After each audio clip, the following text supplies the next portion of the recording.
آئیے حضرت عائشہ صدیقہ رضی اللہ عنہ کی روایت ہے، اللہ کے محبوب صلی اللہ علیہ وسلم کے ساتھ ایک مرتبہ ایک عجیب معاملہ ہوا۔ روایت کے الفاظ کا میں ترجمہ کرتا ہوں۔ حضرت عائشہ صدیقہ رضی اللہ عنہ سے روایت ہے، انہوں نے فرمایا نبی پاک صلی اللہ علیہ وسلم پر بنی زریق کے ایک آدمی نے جس کا نام لبید بن عاصم تھا،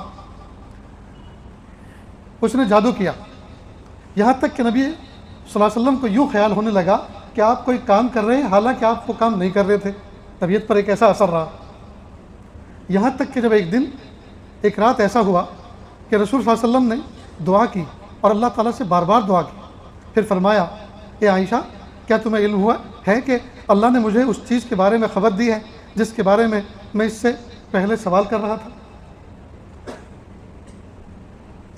میرے پاس دو آدمی آئے خواب میں، ایک میرے سرہانے بیٹھا اور ایک میرے پاؤں کی طرف بیٹھا۔ اس میں سے ایک نے دوسرے سے پوچھا اس شخص کو کیا ہوا ہے، یعنی اللہ کے محبوب صلی اللہ علیہ وسلم کے بارے میں پوچھا اس شخص کو کیا ہوا ہے، ان کو کیا بیماری؟ دوسرے نے کہا یہ جادو زدہ ہیں، ان کو جادو ہو گیا ہے۔ پہلے نے پوچھا ان پر کس نے جادو کیا؟ دوسرے نے کہا لبید بن عاصم نے۔ پہلے نے پوچھا کس چیز میں جادو کیا گیا ہے؟ اس نے کہا ایک کنگھی اور اس سے گرے ہوئے بال میں، نر کھجور کے خوشے کے غلاف میں۔ پہلے نے پوچھا وہ چیز کہاں ہے؟ اس نے کہا زروان کے کنویں میں ایک چٹان کے نیچے۔ پھر رسول صلی اللہ علیہ وسلم نے اپنے صحابہ کرام کے ساتھ وہاں کا سفر کیا، ادھر گئے، واپس آ کر فرمایا عائشہ اللہ کی قسم گویا اس کا پانی مہندی کے نچوڑ کی طرح سرخ مائل تھا۔ اس کنویں کا پانی مہندی کے نچوڑ کے، یعنی مہندی اگر کسی پانی میں گھول دی گئی ہو اور اس کا پانی سرخ ہو جاتا ہے، کہ اس طرح سے اس کا کنواں کا پانی سرخ تھا، اور آس پاس کے جو کھجور کے تنے تھے اور ان کے اوپر جو پتے لگے ہوئے تھے وہ ایسے بھیانک تھے جیسے شیاطین کے سر ہوں۔ حضرت عائشہ صدیقہ رضی اللہ عنہ نے فرمایا کہ آپ نے اس کو ظاہر کیوں نہیں کر دیا، لوگوں پہ اس کو آشکارا کیوں نہیں کر دیا؟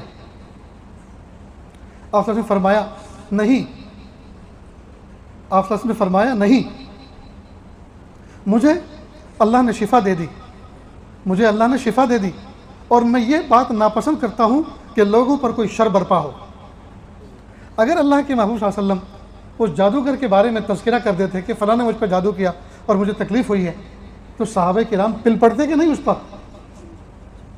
پھر ادھر اس کے بھی کچھ ہمنوا ہوتے، وہ بھی پھر ان سے مقابلہ کرتے، تو یہ بات گھٹتی ہے بڑھتی، یہ تو اور فتنہ پھیلتا۔